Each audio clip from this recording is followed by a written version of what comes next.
Lieutenant Larry, we're picking up signs of G.I. Joe patrols out nearby. Do you think perchance they've spotted us? Well, Viper, let's look at things logically. We're a blue wall on the top of a table. No, I don't think they've noticed us at all.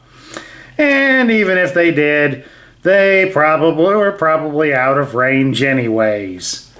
Boom!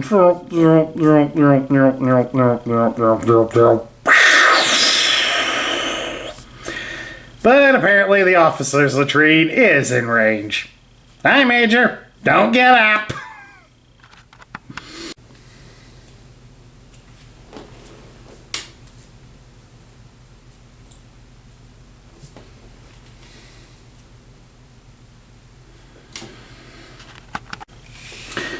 Hello everybody, Sparkster1701 here, and we're back for our second Cobra Convergence video, when we're taking a look at a project that I designed myself. This is the Cobra Surveillance Port.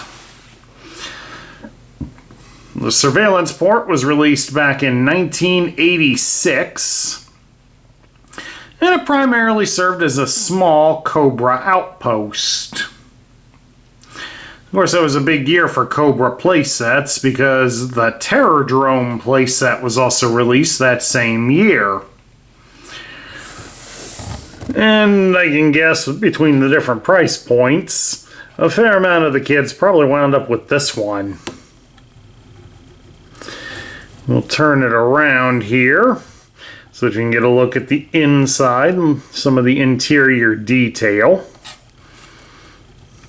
The surveillance port was basically built to handle about 3 to 4 figures, so I've got it fully loaded here.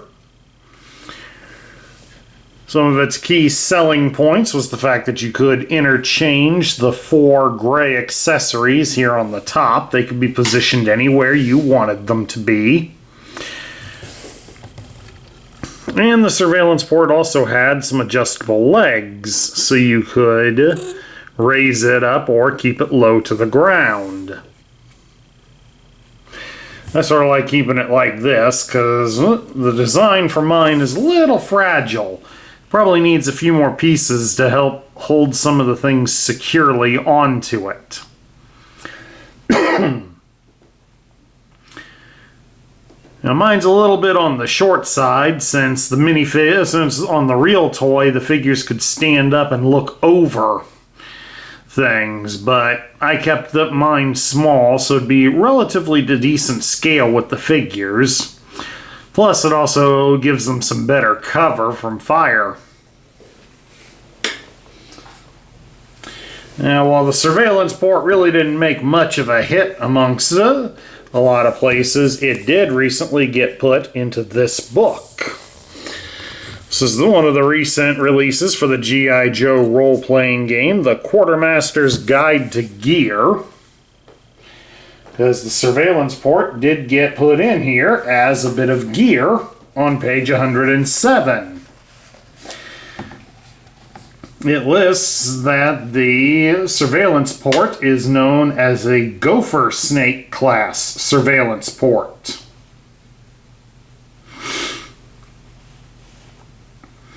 And so, due to its low standing, it doesn't really have anything higher than a Cobra officer. As most of Cobra's higher-ups will not be seen at one. But they sort of convinced the officer in charge that, even though you're at a boring post, you are helping the war machine. And that apparently televipers and range vipers like being out there. The televipers may not like the long-term deployment, but they get to relay data all day, so they get to enjoy that part.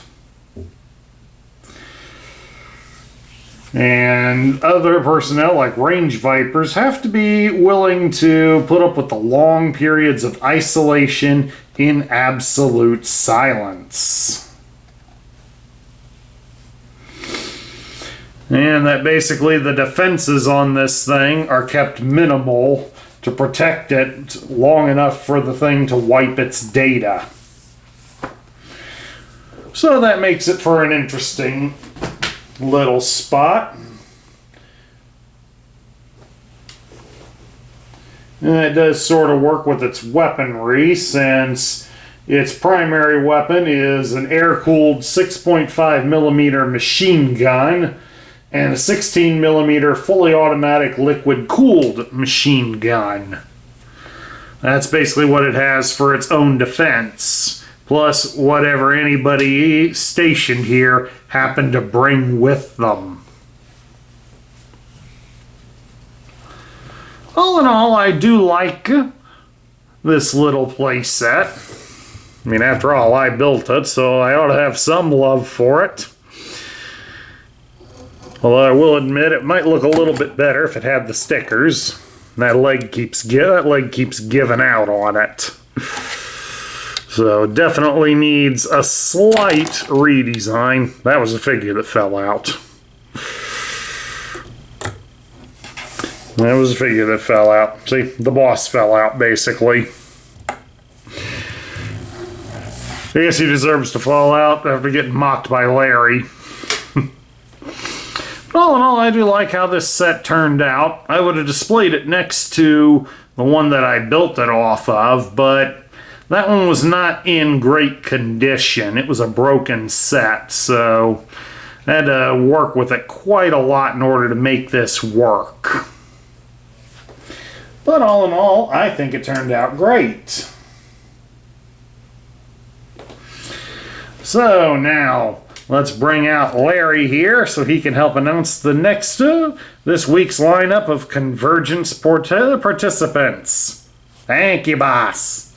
Well, besides us today, the Photo Viper and the Retro Tinker are also posting content.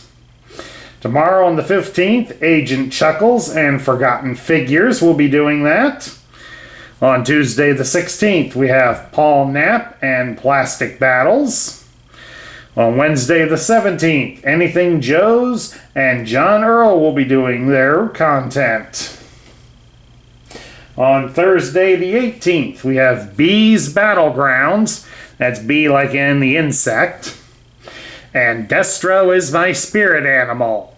Maybe I should get a mask too.